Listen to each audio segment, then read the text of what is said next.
하나님께서 우리 인간을 아무렇게나 무성의와 성의도 없이 창조하지 않으시고 하나님은 온 마음을 다하여 심혈을 기울여서 우리를 창조했습니다. 이 하나님의 형상을 닮은 인간을 존귀한 존재로 하나님이 만드신 것이죠. 그래서 우리 찬양 중에 그런 찬양도 있죠. 당신은 사랑받기 위해 태어난 사람. 저는 제가 부산 제일교회 전도사로, 그때는 교육 전도사로 신학교 4학년 때 3학년 이제 끝나는 무렵에 4학년 올라가는 그 시점에 거기 유기성 목사님 교회 전도사를 구한다고 해서 저 신학교 교수님 소개를 해줘서 갔어요.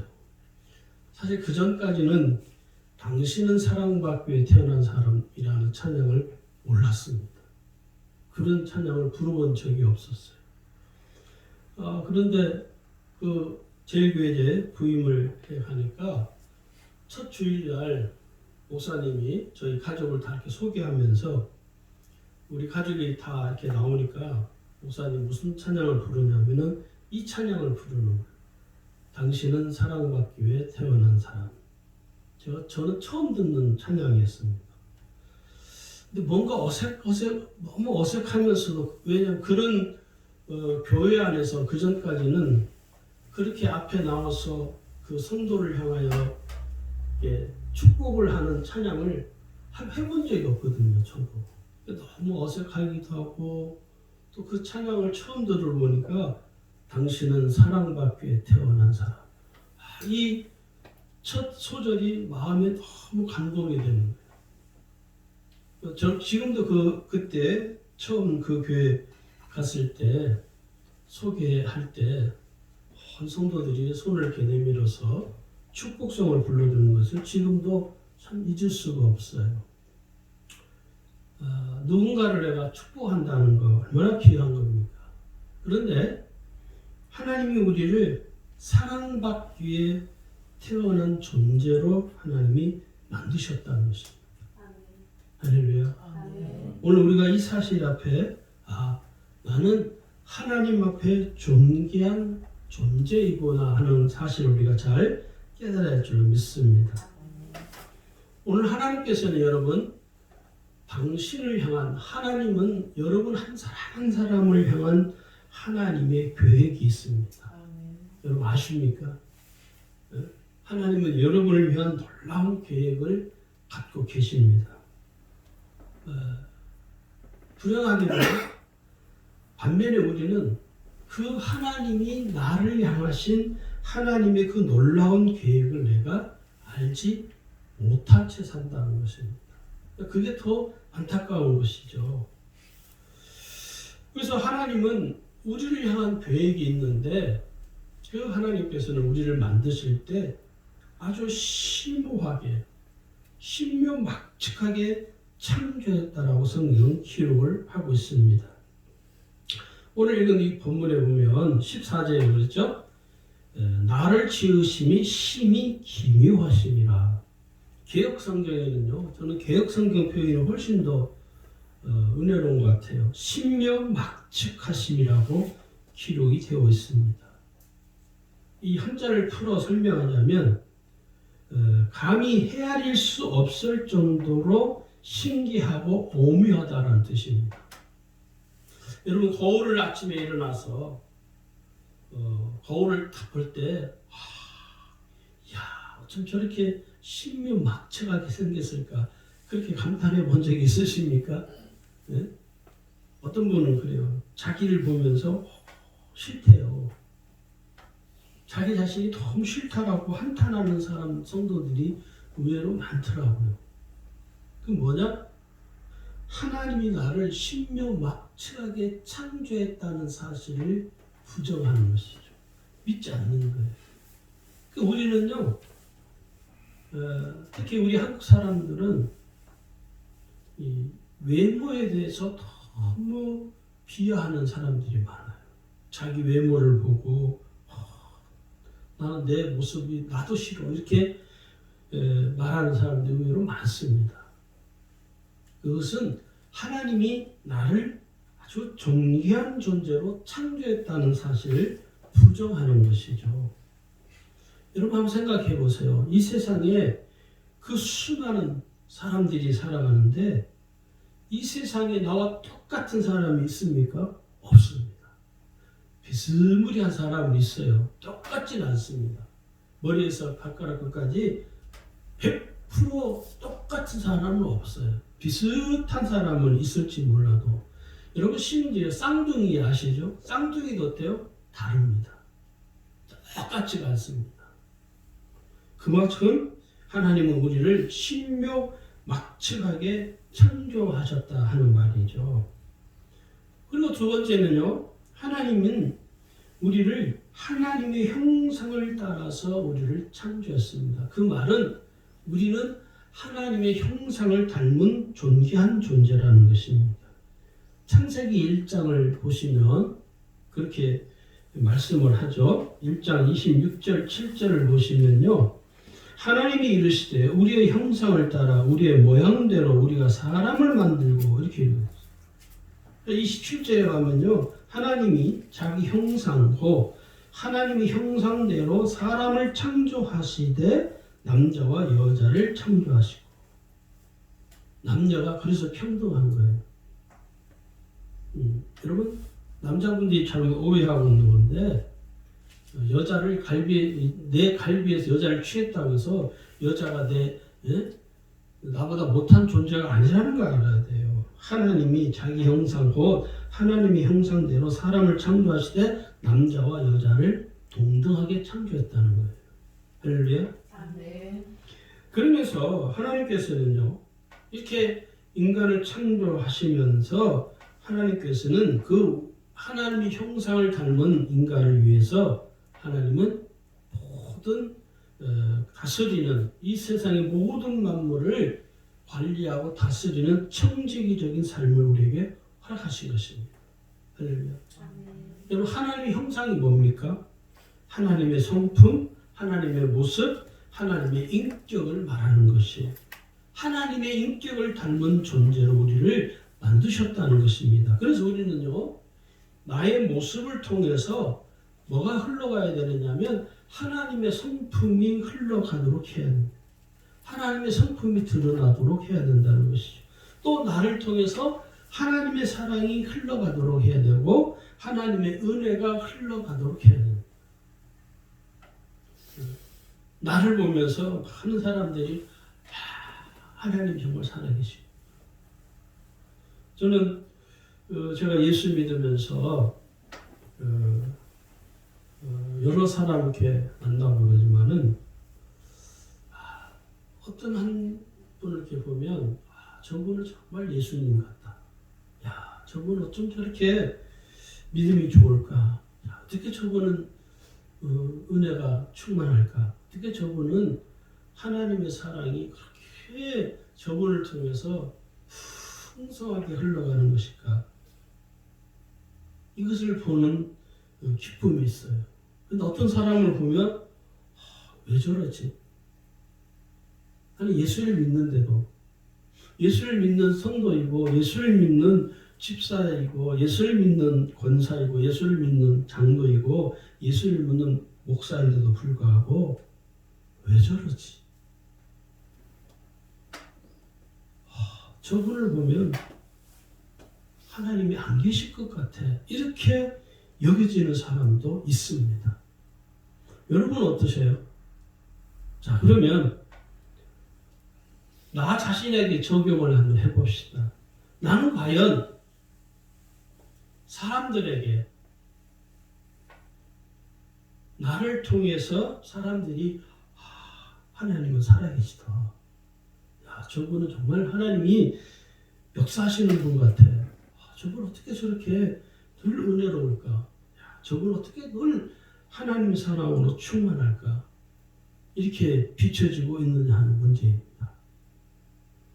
그렇지 못하다면 여러분 우리는 하나님의 형상을 닮은 존귀한 존재로서 살아가지 못하고 있다는 거예요. 할렐루야. 열 마디 전도 영혼을 구원하는 전도하는 것보다 더 강력한 능력이 뭐냐? 내게서 하나님의 형상이 드러나는 것이 더 능력이 있습니다. 할렐루야. 10번을 전도해도 영혼을 구원한다고 돌아다녀도 나를 통해서 하나님의 형상이 보이지 않으면요, 그건 아무런 의미가 없습니다. 그다음 세 번째는요, 사람은요 하나님의 영으로 창조되어진 영적 존재라는 사실입니다. 사람이 그래서 유일하게 하나님과 소통할 수가 있는 거예요. 여기 하나님께서 인간을 창조하시고 그 코에 생기를 불어넣어서 비로소 사람이 사는 영, 생명이 되었다고 창세기 2장 7절에 말씀을 하고 있습니다. 그러면서 8절을 한번 주목해서 보면요, 하나님의 영 생기를 불어넣어서 하나님에 의해서 사는 영이 된 인간이 비로소 어떻게 됩니까? 8절에 보면요, 여호와 하나님이 동방의 에덴의 동산을 창설하시고 그 지으신 사람을 거기 두시니라. 에덴 동산에 하나님이 거처하도록 인간에게 허락을 하신 것이죠. 그 이전에 뭐가 있었습니까? 하나님의 영에 의해서 사는 존재라는 것을 우리가 잘 깨달아야 돼요. 그래서 모든 사람은요, 하나님의 말씀에 의해서 살아가는 영적인 존재입니다. 그러니까 오늘 내가 하나님의 말씀으로 산다, 이 말은 나는 하나님과 소통할 수 있는 거룩하고 신실한 영적인 존재라는 사실을 우리가 잘 알아야 돼요. 여러분, 지금 시대에는요, 이 소통이 너무 중요하죠. 사람 인간관계에서도 소통하지 못하면요, 사회에서 어떻게 됩니까? 관계가 안 되는 것이죠. 부부간에도 여러분, 소통이 안 되면 뭐가 돼요? 싸움이 나요. 꼭 막 치고 펴고 싸워야만이, 치고 펴고 욕하고 막 치고 펴고 해야만이 싸움이 아니라 서로 무관심한 것도 싸움이에요. 너는 너고 나는 나다. 이게 뭐예요? 서로 소통이 안 된다는 건요, 그건 더 아픈 상처를 남겨놓는 싸움이죠. 그래서 오늘 우리가 내가 하나님과 또 소통이 안 되면 어떻게 됩니까? 내 삶이 큰 낭패를 당합니다. 그러니까 우리는 하나님과 소통이 잘 돼야 돼요. 그래야 사람과의 관계에 있어서 소통이 잘 되는 거예요. 내가 지금 자기 자신과 소통이 안 되는 사람도 수두룩합니다. 자기 자신과 소통이 안 되는 사람도 있어요. 자기 자신에 대해서 자괴감을 느끼고 열등감을 가지고 있고 막 자존감이 낮아가지고 막 땅바닥에 떨어질 때부터 자존감이 막 짓이겨져가지고 자기 자신을 어떻게 주체를 못해요. 왜 그러냐? 자기 자신과 소통이 안 돼서 그러는 거예요. 요즘 사람들은요, 정서적인 치유가 참 필요합니다. 그런데 제가 볼 때는 정서적인 치유 이전에 뭐가 필요하냐면 자기 자신을 사랑할 줄 알아요.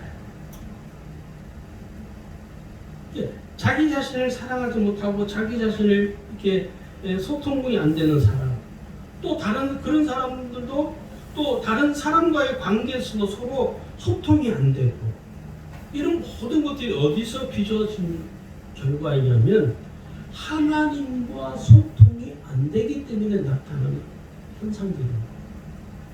그러니까 우리는 자꾸 뭐죠? 사람과의 관계 소통이 안 되는 것을 하나님과 지금 내가 소통이 안 된다는 사실을 잘 인지하지 못하는 거예요.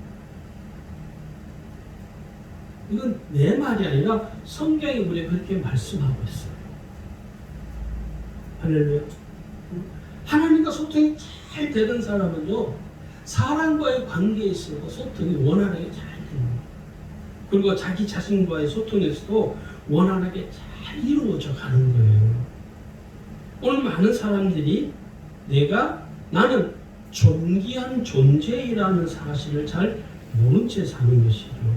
그래서 자기 존재에 대해서 나는 정말 존귀한 사람이구나 하는 것을 인식하지 못하는 사람들의 이 특징이 뭐냐면 크게 5가지로 나눌 수 있는데, 첫 번째는요, 매사에 부정적인 말을 하는 거예요. 자기도 모르는 사이에 말이 늘 부정적이에요. 이게 참 고쳐지지 않습니다. 고치려고 한다고 되는 줄 아십니까? 아니에요. 하나님과의 관계, 내가 존귀한 존재로 창조되었다는 사실을 깨닫기만 하게 되면요, 내 말이 달라지기 시작해요. 할렐루야. 제가 서두에 말씀드렸죠. 부산제일교회 왔을 때 처음 듣는 찬양, 그리고 처음으로 성도들에게 받는 그 환영, 그런 것들이 어색했지만 그때 그 받았던 감동과 은혜는 참 저는 지금도 잊어버릴 수가 없어요. 왜냐? 하나님이 나를 존귀한 존재로 만들었다는 사실을 찬양하는 노래이기 때문에 그렇습니다. 두 번째는요, 매사에 어떻게 행동하느냐? 부정적인 행동을 하는 거예요. 안 될 거야. 가다가 안 돼. 가자. 뭘 하려고 했다가 또 안 돼. 포기하고. 포기가 너무 빠른 거예요. 너무 왜요? 부정적인. 뭘 하려고 마음 먹었다가도 쉽게 끝까지 지속하지 못해요. 사람들이. 또 어떤 일을 할 때 마무리가 시원찮아요. 왜 그래요? 그 사람이요, 성격이 아니고요, 여러분. 그 사람 속에 숨겨져 있는 부정적인 행동이 있기 때문에 끝 마무리가 항상 시원하지가 않는 거예요. 왜요? 나도 모르는, 나도 인지하지 못하는 부정적인 행동이 내 속에 숨겨져 있다는 것을 여러분 아셔야 됩니다. 그리고 세 번째는 매사에 소극적이에요. 어떤 분이 그래요? 우리는 이것을 적극적인 사람과 소극적인 사람을 뭘로 나누는 줄 아십니까? 성격으로 나눕니다. 그래서 성격이 외향적인 사람은 적극적이고 성격이 내향적인 사람은 소극적으로 이렇게 우리는 분류를 해요. 아니요, 잘못된 분류입니다. 그건 성격과 아무 상관이 없어요. 우리는 자꾸 그것을 성격으로만 취급을 해요. 그렇지 않습니다. 자기 존재가 얼마나 존귀한 존재라는 사실을 인지하지 못하기 때문에 매사에 하는 일마다 소극적이에요. 나서는 것을 싫어해요. 자기가 하는 것을 주도하는 것을 싫어해요. 여러분, 우리 인간의 유형을, 성격 유형을 이렇게 분류를 하는 프로그램들은 굉장히 많습니다. 그게 100%다 맞냐? 틀리다고도 말을 못해요. 또 다 맞다고도 할 수 없습니다. 그건 하나의 참조하는 것에 불과해요. 저도 MBTI라는 그 성격 유형 16가지 유형을 검사하는 프로가 있어요. 프로그램이. 저도 강사 교육까지도 받고 그랬었는데 부산대학교에서 그 과정이 있어요. 교육원에서. 그래서 저는 가서 제가 MBTI 거기 하는 걸 관심이 있어서 가서 배웠는데 그것도 결국은 인간의 성격을 16가지 유형으로 나누어요. 그게 100%더 맞다고도 할 수 없습니다. 틀리다고 말할 수도 없어요. 그냥 참고할 뿐이죠. 근데 오늘 우리가 그런 것을 통해서 내가 존귀한 존재이구나 하는 것을 깨닫는 것이 아니라 오늘 우리는 하나님 말씀을 통해서 오늘 우리는 신앙을 통해서 내가 존귀한 존재라는 사실을 깨닫게 되면요, 적극적인 삶의 사고방식을 취하게 됩니다. 그리고 매사에 불평과 불만이 많아요. 늘 투덜거려요. 늘 불평거려요. 늘 불만이 많아요. 그게 불평과 불만이 있어서 그런 것이 아니라 그냥 무의식 속에서 자기도 모르는 사이에 불평과 불만이 터져 나오는 거예요. 늘 불평이에요. 다른 사람은 모든 다른 사람들은 다 너무 좋다고 그러는데 그 한 사람만 유독 싫다고 그래요. 왜 그래요? 그게 싫어서 그런 것이 아니라 그 사람 속에 불평과 불만이 자기도 모르는 사이에 잠재되어 있는 것입니다. 그리고 매사에 자기 중심적인 삶을 사는 것이죠. 그래서 오늘 우리가 알아야 될 것이 뭐냐면 왜 내가 존귀한 존재라는 사실을 알지 못한 채 우리가 살아가는 것인가 하는 문제입니다.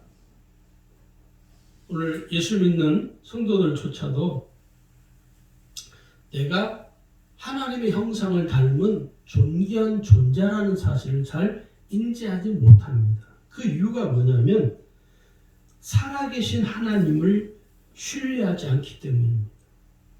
하나님이 살아계신 사실을 잘 믿었다가 어떤 때는 믿어졌다가 어떤 때는 안 믿어지고 이게 갈팡질팡하는 것이죠. 어떤 때는 하나님이 계신 것 같았다가 어떤 때는 하나님이 안 계신 것 같았다가 이렇게 이 많은 수많은 이 생각 속에서 이 사로잡혀 사는 것이죠. 그러다 보니까 어떻게 됩니까? 신앙이 하나님을 신뢰하지 못하는 거예요. 믿는 것도 아니고 안 믿는 것도 아니에요. 어정쩡한 것이죠. 그래서 하나님을 더욱 신뢰하지 못하는 삶을 살아가는 것입니다. 심지어 심한 경우에는요, 하나님이 안 계신 것처럼 삽니다. 그런 사람 우리는 뭐라면 막합하라고 해요. 막 살아버리시죠. 하나님이 계시다면 한번 해봐. 내가 이렇게 막 사는데 하나님이 계시다면 나를 어떻게 한번 해봐. 이게 뭐죠? 하나님을 신뢰하지 못하는 거예요. 어떤 성도가 자기 말로 예수를 믿는다고 그래요. 그런데 사는 것을 보면 하나님이 안 계신 것처럼 살아요. 막 살아요. 주일날도 막 자주 안 나오고 주일날도 자주 자기 혼자 어디 놀러 가버리고 친구들하고 놀러 가고 또 자주 일주일에 한 서너 번을 가서 늘 술 마시고 매일 게임에 중독이 돼서 새벽 2시, 3시까지 매일 게임하고 그렇게 사는 거예요. 왜 그렇게 사느냐? 아니 하나님이 계시다면 내가 이렇게 막 사는 것을 내버려 둘 수가 있습니까? 하나님이 뭔가 나에게 조치를 취해 주겠죠. 여러분 혹시 그렇게 생각하십니까? 하나님은 하나님이 없는 것처럼 사는 그 사람을 하나님은 내버려 둬버립니다. 우리가 그것을 잘 깨달아야 됩니다. 하나님, 내가 하나님이 없는 것처럼 막 사는 거예요. 여러분 가끔 드라마 속의 주인공 중에서 심히 가난하게 살다가 성장을 하고 인생을 성공한 후에 이 주인공들은요 자신의 가난했던 그 시절을 떠올리는 것을 싫어하죠. 그리고 그것을 부정하는 경우도 있어요. 왜 그렇습니까? 오늘 우리가 똑같습니다. 하나님 믿는다고 말은 하지만 마치 하나님이 안 계신 것처럼 막 살아버리는 성도나 별 다른 게 없는 것이죠. 하나님을 신뢰하지 않고 하나님을 부정하는 사람들은 어떻게 사는 줄 아십니까? 제가 볼 때는 크게 3가지로 요약할 수 있어요. 첫 번째 어떻게 사느냐? 술에 인에 박혀서 삽니다. 술이 그 몸에 인에 박혀서 살게 돼요. 그래서 이런 사람들은요 삶의 돌파구를 술을 찾는 것입니다. 삶의 돌파구가 술이에요. 술. 여러분 불신자들은요 일주일에 2번, 3번 술로 자기의 삶을 허비하잖아요. 그리고 힘들고 괴로운 일이 있으면 어떻게 합니까? 그것을 술로 달래는 거예요. 두 번째는요 중독에 빠져 삽니다. 지금 21세기를 사는 첨단 과학이 발전하고 인터넷이 발달을 하고 AI라는 로봇가 발달했는데도 사람들이 이러한 이 문명에 빠져 사는 거예요. 그걸 중독이라고 합니다. 일 중독자가 있고요. 게임 중독자가 있어요. 근데 대부분 많은 사람들이 이 게임 중독에 락에 걸려 있다는 사실이에요. 게임 중독에 걸려 있다는 거예요. 그래서 하루라도 게임을 안 하면 미치는 거예요. 그 중독입니다. 요즘 젊은이들이 뭐에 빠져 있습니까? 게임 중독에 빠져 있어요. 지금 코로나 때문에 PC방에 못 가니까 지금 뭐 어제부터 서울은 9시 이후에는 모든 생활이 정지되어 버렸잖아요. 그러니까 젊은이들이 미치는 거예요. PC방에 못 가게 하니까 법에서. 그러니까 지금 난리가 아니잖아요. 왜 그래요? 그 인생이 망하는 거예요. 게임 중독자로 사는 것이죠. 미치는 거예요, 아이들이. 근데 어른도 미치는 거예요. 또 도박 중독이 있습니다. 알코올 중독이 있고요. 섹스 중독이 있고요. 중독이 굉장히 많습니다. 나는 이것을 안 하면 미쳐. 이미 중독자예요. 마지막으로 세상 문화에 심취되어 삽니다. 이 세상 문화에 심취되어서 세상 문화를 내가 따라가야 마치 내가 이 세상의 트렌드를 따르는 사람처럼 여겨지는 거예요. 그래서 자기는 마치 이 세상에서 인싸가 되고 싶은 거예요. 요즘 사람 젊은이들이 뭐 젊은이들만 그렇습니까? 요즘 사람들이 왜 소셜 네트워크에 그렇게 심취합니까? 세상 문화에 심취되어 있다는 거예요.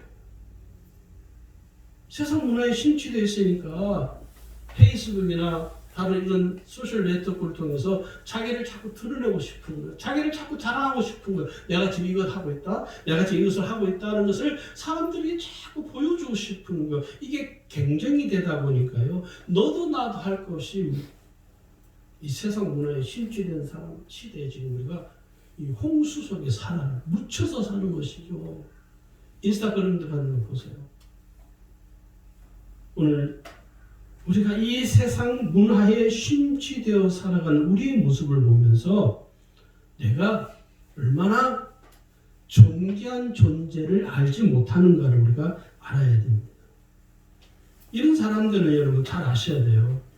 하나님을 부정하고 불신하는 사람들, 세상 문화에 심취되어서 중독에 빠져서 술에 임박해 사는 사람들은요, 최후는 어떻게 되는지 아십니까? 하나님으로부터 영원한 심판을 받습니다. 지옥에서 영원히 고통을 당하고 영원한 저주 속에서 살게 된다는 사실입니다. 자, 두 번째는요. 내가 왜 존귀한 존재를 사실 인지하지 못하고 살아가느냐 하면 악한 마귀에게 속아 살기 때문입니다. 악한 마귀는 여러분 잘 아셔야 돼요. 끊임없이 사람들을 속입니다. 저와 여러분을 계속 속여요. 근데 문제는 이 악한 마귀 사단이 나를 속인다는 사실을 내가 모른 채 나타나는 게 더 무서운 거예요. 내가 알면 되는데 내가 지금 악한 사단에게 속아 살아가고 있다는 이 사실을 내가 인지하지 못하는 데 더 위험한 거예요, 사실은. 자, 여기 요한복음 8장 44절에 보면요. 이 악한 사단에서 말씀을 하는데 뭐라죠? 저는 처음부터 살인한 자요 진리가 그 속에 없으므로 진리에 서지 못하고 거짓을 말할 때마다 제 것으로 말하나니 이는 저가 거짓말쟁이요 거짓의 아비가 되었습니다. 거짓의 아비가 되어서 그래서 우리 사람들이 늘 하는 게 뭐죠? 거짓말. 우리가 늘 접하는 게 뭡니까? 거짓입니다. 정치인들 보세요. 얼마나 거짓으로 포장 잘합니까? 얼마나 많은 거짓말을 합니까? 여당 야당 할 것 없이요. 거짓말쟁이들만 집합되어 있는 곳이 정치꾼들이에요. 근데 그 사람들만 그런 것이 아니라 오늘 우리도 그래요. 일반인들도 늘 거짓말을 하기를 좋아하고 늘 거짓으로 자기를 포장하기도 하고 자기를 또 사람들에게 거짓으로 다가가기도 하고 뭡니까? 악한 사단에게 우리가 속아가고 있다는 증거이기도 해요. 우리가 신앙생활을 할 때 교양생활을 하듯이 문화생활을 즐기듯이 하잖아요. 대단히 위험한 거거든요. 또 심지어는요. 자신의 심신을 수련하기 위해서 종교적인 생활을 하는 사람들이 있어요. 우리는 종교인들이라고 부르기도 합니다. 근데 우리가 꼭 알아야 될 게 뭐냐면 이 신앙은 영적 세계이며 영적 전쟁이라는 거예요. 치열한 지금 영적 싸움이 우리 속에서 계속 일어나는 거예요. 예를 들어서 내가 오늘 이 하나님의 말씀을 볼까 말까 내 속에서 계속 악한 사단과 싸움이 계속 일어나는 거예요. 이기면 어떻게 돼요? 성경을 보는 거예요. 진치면은 성경을 던져놓는 거예요. 우리 세상 문화에 십취돼 가는 것이죠. 이게 영적 전쟁입니다. 악한 사단은 지금도 호시탐탐 오늘 저와 여러분을 노리고 있습니다. 뭐 하려고? 영적으로 공격하려고. 이 영적 전쟁에서 어느 누구도, 저도 그렇고 여러분도 그렇고 어느 누구 한 사람도 자유로울 수 있는 사람은 단 한 명도 없습니다. 치열한 영적 전쟁 우리는 전면에 나와 있어요. 선한 목자교회 유기성 목사님 페이스북에 있는 글을 제가 인용을 좀 하려고 해요. 거기 목사님 글을 쓰셨는데 거기 뭐 이런 글이 있어요. 라이언 킬러라는 식물이 있답니다. 라이언 킬러라는 식물이 이 동물의 왕인 사자도요. 이 식물에 붙어있는 가시에 찔리면 죽는다고 붙여진 이름인데 라이언 킬러입니다. 그 가시가 사자의 몸에 박히면요. 그 사자가 통증 때문에 막 날뛴다는 거예요. 그럼 날뛰면 날뛸수록 이 사자의 근육이 이렇게 막 움직이니까 그 가시가 그 살을 더 파고 들어간다는 거예요. 그러면서 사자가 자기 혀로 이 가시에 박혀있는 그 살을 자기 혀로 핥힌다는 거예요. 그러면서 그 가시가 그 사자의 혀에 또 박혀서 결국은 그 사자는 그 작은 가시 하나 때문에 바로 죽음을 맞아야 된다. 근데 오늘 이 일이 오늘 많은 그리스도인들이 겪고 있는 문제라는 것이에요. 우리가 괴로워하고 상처받아 있는 모든 것들, 염려하고 우울하고 짜증나고 두려워하고 분노 같은 이 작은 가시들이 결국은 어떻게 되냐? 나를 죽이게 된다는 거예요. 저는 이걸 읽고 참 마음이 감동이 됐어요. 브로드호프 공동체가 있습니다. 저도 신학교 다닐 때 공동체 목회를 하고 싶어서 관심이 너무 많아서 공동체에 관한 책들을 읽고 이 브로드호프 공동체에 대한 책도 읽었는데 지금도 저는 한번 기회가 되면 세계에 흩어져 있는 이 공동체 몇 군데를 좀 가서 이렇게 그분들과 같이 생활하면 어떻게 생활하는가 한번 보고 들여다보고 싶어요. 이 브로드호프 공동체는요 원칙이 하나 있다고 합니다. 그래서 이 브로드호프 공동체 생활하는 약 한 300명이 같이 생활을 해요. 공동체 생활을 하는데 이 공동체 안에 사는 한 약 300명이 되는 사람들 중에 어린아이들, 청소년들은요 세상 밖으로 나가는 것을 싫어한다는 거예요. 우리처럼 막 컴퓨터가 있고 막 인터넷이 발달한 그런 공동체가 아니에요. 그 공동체 안에 그런 건 없어요. 그런 것을 다 거부합니다. 문명을 다 거부해요. 그런데 이분들이 살아가는 삶의 가장 중요한 작은 원칙이 하나 있는데 누군가가 나에게 서운한 감정을 들게 했거나 나의 마음을 상하게 했거나 그러면요 이분들은 어떻게 하냐면 이분들이 하는 원칙 중에 이 원칙이 왜 이분들을 갖게 되냐면요 항상 이 브로드호프 공동체는 그 생각을 가지고 있다는 거예요. 악한 사단이 나를 공격해서 나를 넘어지게 하고 결국은 우리 공동체를 파괴시킬 것이다라는 마음을 이 생각을 이미 갖고 있다는 거예요.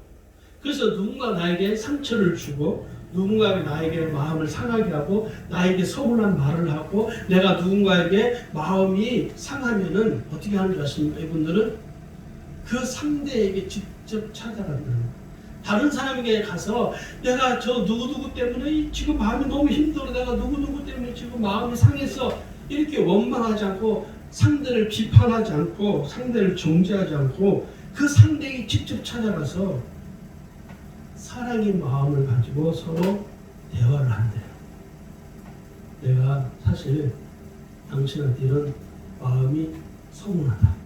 그럼 그 상대방은 그 말을 듣고 그 사람에게 내가 미안하다. 이렇게 서로 용서하고 서로 화합한다는 거예요. 대화로서 서로 관계를 풀어간다는 거예요. 그래서 그 공동체 안에서는요, 300명이 여러분 적은 숫자가 아니거든요. 같이 생활하지만 단 한 사람도 이 공동체를 벗어나서 다른 데 가서 사는 것을 싫어한다.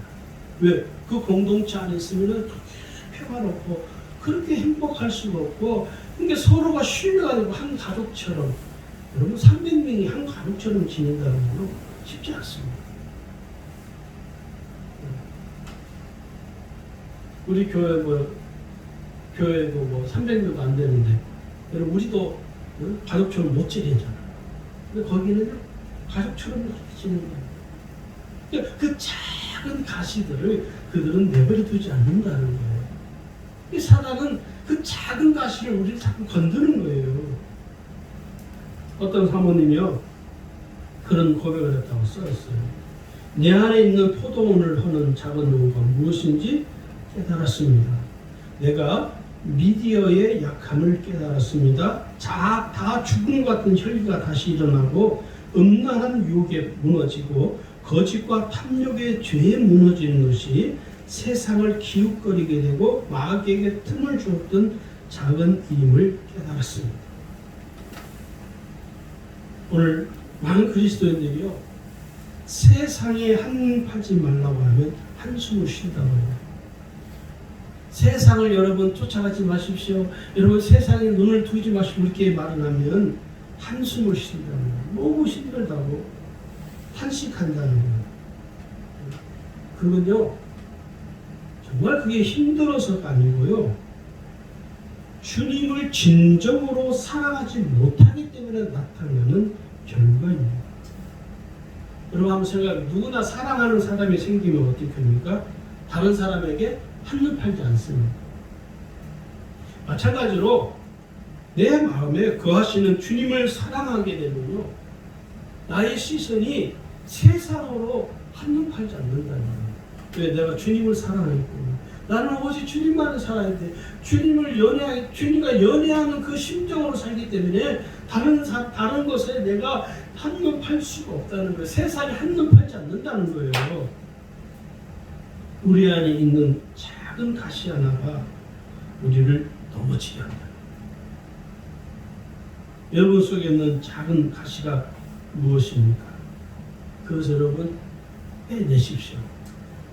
그래야 여러분이 사는 길이 열립니다. 그 다음에 세 번째는 세상에 속한 삶을 살기 때문에 존귀한 자로 살지 못한다는 것입니다. 요한일서 2장 15절은요, 이 세상이나 세상에 있는 것들을 사랑하지 말라. 누구든지 세상을 사랑하면 아버지의 사랑이 그 안에 있지 아니하니, 이렇게 기록합니다. 세상에 있는 것들을 사랑하지 말라는 거예요. 세상을 사랑하면 그 사람 속에 하나님 아버지의 사랑이 거하지 않는다는 거예요. 오늘 세상에 속한 사람들은요, 여러분 회개, 은혜, 복음, 전도, 천국, 지옥, 심판, 종말 이런 말을 하면 매우 싫어해요. 성도들 중에도 우리 교들은 그런 분이 없겠지만, 어떤 제가 어떤 교회 집회를 갔는데 집회 끝나고 그 목사님이 그러는 거예요. 목사님, 요즘 성도들은 이 죄에 대한 설교를 듣기 싫어한다고. 자기는 죄에 대한 설교를 한 적이 없대요. 근데 제가 첫날 죄에 대한 설교를 했거든요. 첫째 날 부흥회 때 첫날 저녁에 죄에 대한 설교를 제가 한 1시간 반 동안 했어요. 아주 극히 일부분이죠. 근데 그 목사님 죄에 대한 설교하는 교인들이 표정이 얼마나 진지하고 그런 거를 처음 봤다는 거예요. 그분이 그 목사님 앞에도 설교를 들으셨는데 이 목사님 설교를 들으면서 가끔 한번 자기 교인들이 뒤를 쳐다보시더라고. 나도 속으로 저 목사님 왜 자꾸 저렇게 뒤에 쳐다보나, 뒤에 쳐다보려면 저 뒤에 가서 앉으시지 왜 하필 앞에 앉아가지고 저렇게 뒤를 자꾸 자. 그러니까 반응을 본 거예요. 반응을. 당신이 그렇게 과감하게 하지 못하는 설교를 강사가 와서 강사 목사가 부흥회를 하면서 설교를 하니까 교인들이 어떤가 반응을 보니까 교인들이 얼굴이 불그하고 막 그렇게 잘 듣고 중간중간에 이렇게 우는 사람도 있고 그러니까 이 목사님이 은혜를 받은 거예요. 그게 왜 그럴까요? 오늘 성도들이 특히 이 죄에 대한 설교를 그렇게 싫어한다는 거예요. 마음에서 거부감이 있는 것이죠. 내 마음속에서 거부감이 있다는 건 뭡니까? 내가 그 문제에 지금 걸려있다는 뜻이에요. 오늘 우리가 설교를 들을 때 내 마음에서 부담감이 오고 내 마음에 거부감이 오잖아요.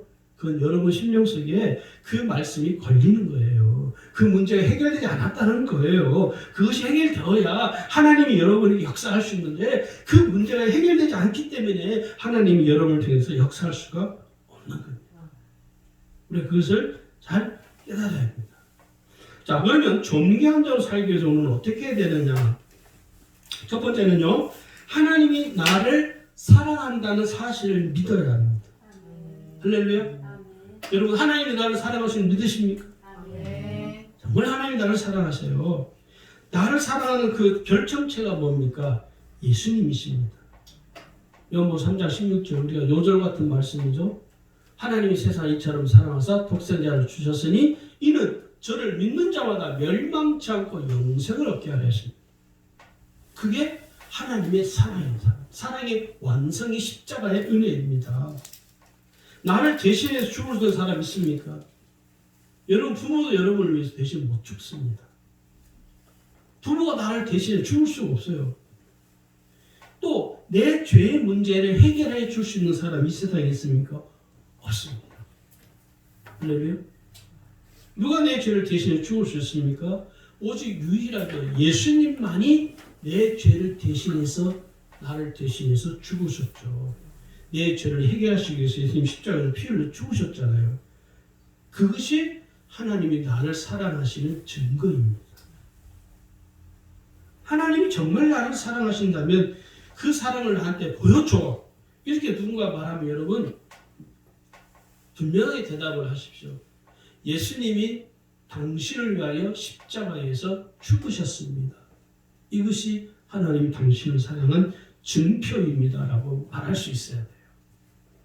두 번째는요. 내가 존귀한 존재로 살아가려면 하나님이 나의 아버지라는 사실을 믿어야 합니다. 여러분 하나님이 나의 아버지인 거 믿으십니까? 하나님 아버지 하나님 아버지 하고 부르면 하나님이 대답하십니다. 왜 나를 부르느냐? 왜 나를 불렀느냐? 사랑하는 내 아들아 내게 말하라. 오늘 하나님은 나의 아버지가 되셔서 나의 모든 필요를 채워주시고 나의 모든 마음의 상처와 내 마음의 쓴뿌리를 하나님이 다 치유하시기를 원하십니다. 그래서 우리는요 하나님이 나의 아버지라는 이 사실을 어떻게 해요? 100% 믿고 100% 신뢰하셔야 돼요. 하나님이 나의 아버지라는 사실 이 사실 하나만 온전히 믿어도요 내 삶의 역사가 일어납니다. 하나님이 나의 아버지라는 사실 이 사실 하나만 온전히 내가 100% 의지하고 신뢰해도요 내 삶의 문제가 해결되어지고요 내 삶의 고통이 사라지게 되고 내 삶의 상처가 치유되어지고요 내가 해결할 수 없는 이 세상의 모든 문제들을 하나님이 다 해결해 주십니다. 뭐가? 하나님이 나의 아버지라는 사실을 내가 믿으면 내게서 역사가 일어나는 거예요. 할렐루야. 세 번째는요. 하나님이 내 인생의 스승이라는 사실을 믿어야 됩니다. 하나님 내 삶의 영적 스승이고 때로는 나의 멘토가 되십니다. 여러분 사람은 태어나면서 스승을 만나게 되잖아요. 첫 번째 스승이 누구죠? 부모이죠. 부모. 근데 자식들이 부모를 스승으로 생각합니까? 아니요. 잔소리꾼으로 받아들이죠. 내 인생의 첫 번째 스승이신 부모의 가르침을 안 받습니다. 그러니까 그 삶에는 아무런 역사가 안 일어나는 거예요. 물론 부모가 잘못 가르치신 문제가 되지만 사람이 태어나서 성장해 가면서 수많은 인생의 스승들을 만납니다. 그 스승의 가르침을 잘 받아야 돼요. 할렐루야. 그 스승의 가르침을 거부하거나 그 스승의 가르침을 따르지 않으면요, 그 삶에는 아무 역사가 일어날 수가 없어요. 오늘 우리의 삶에 아무런 영향을 못 받는다. 왜 그럴까요? 그 이유는 내가 스승의 가르침을 거부하고 싫어하기 때문에 그런 거예요. 할렐루야. 내가 싫어하는 거예요. 제가 집사 때, 지금은 소천하셔서 천국에 가셨는데, 제가 성함을 성은 꼭 기억하셔서 노전도사님이라고 학교 전라북도에서 최연소 교감 선생님 되신 분이세요. 그분이 아주 수재거든요. 공부를 그렇게 잘하시고 대학교에서 이렇게 강의도 하시고 그랬던 분인데, 그분이 저 같은 교회 이렇게 신앙사였는데 제가 그분의 가르침을 참 많이 받았어요. 오히려 목사님보다도 그 전도사님의 가르침을 저는 참 많이 받았어요. 그래서 그 전도사님이 저를 항상 당신이 몸이 불편한데도 불구하고 꼭 나를 오라고 해요. 자기 집으로. 박 집사 예배 마치고 와. 가면은 좋은 말씀을 꼭 해주세요. 그래서 그분이 뭐라고 하냐면, 박 집사 나중에 신학교 갈 거지? 그래서 예, 저한테 그러시는 거예요. 내가 몸이 더 좋아지면 내가 목회를, 내가 교회를 개척을 하면 그때 나하고 같이 하자. 연세가 많으셔서 내가 목회를 해봐야 불과 몇 년 못하니까 내가 은퇴하면 박 집사 네가 이어받아서 목회를 해라. 그럴 정도로 저를 그렇게 사랑하고 저한테 정말 좋은 가르침을 주셨던, 지금도 제가 참 이렇게 지내면서 제 삶에 큰 영향을 끼쳤던 분 중에 한 분입니다. 그래서 그 편찮은 중에도 가면은 저한테 항상 뭐 이야기해주고, 또 자기 집에 맛있는 거 있으면 뭐 그렇게 형편이 여유롭지도 않은데도 불구하고 그 집사님한테 뭐 내오라고, 내올 것도 없는데도 자꾸 내오라고. 그리고 저는 제가 처음 만난 목사님, 저에게 세례를 주신 이우철 목사님, 성결교에서 아주 유명한 목사님이신데, 그 어르신한테 제가 가르침을 받았어요. 목사님 개인적으로 저를 불러서 뭐 한 적은 없지만 그 목사님의 설교를 들을 때마다 얼마나 감화력 있고 감동이 되는지, 그 설교를 들을 때마다 한 번도 그냥 귀에 흐트러 들으면 적이 없는 것 같아요. 늘 마음에 담아서 이렇게 기록하기도 하고. 그래서 그 목사님이 그 예배를 이렇게 집례하시면서 설교를 하면요, 그렇게 은혜로운 거예요. 눈물이 나고. 주위를 보면 눈물이 나서 하면 나밖에 없어요. 어떤 데는 창피하기도 하고. 근데 그 어르신도, 저는 그 목사님과 그 전도사님 그 두 분에게서 제가 지금까지 살면서 제 목회에 있어서 가장 많은 영향을 받았습니다. 그리고 마지막으로는 저에게 큰 영향을 준 스승은 유기성 목사님이죠. 목회를 어떻게 해야 되는지.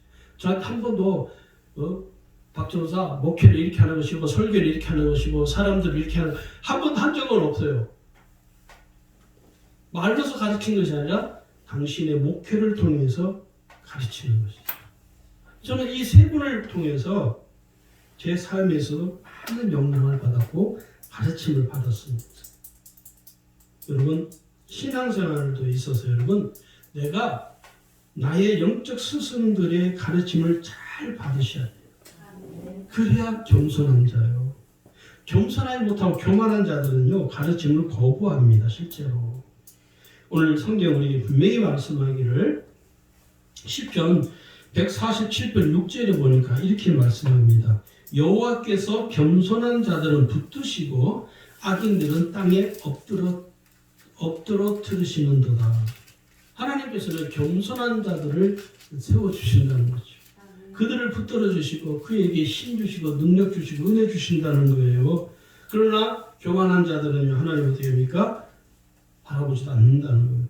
오늘 저 여러분 한 사람 한 사람이 얼마나 존귀한 존재인가를 여러분 날마다 깨닫고 그 사실 앞에 감격하며 살아가십시오. 자기 자신을 함부로 하지 마세요. 간혹 보면요, 자기 자신을 함부로 하는 사람들이 많아요. 자기 자신을 어떻게 함부로 합니까? 여러 가지가 있습니다. 그리고 오늘 제가 세상으로부터 오는 악영향을 받지 않도록 해야 돼요. 나는 존귀한 존재이다.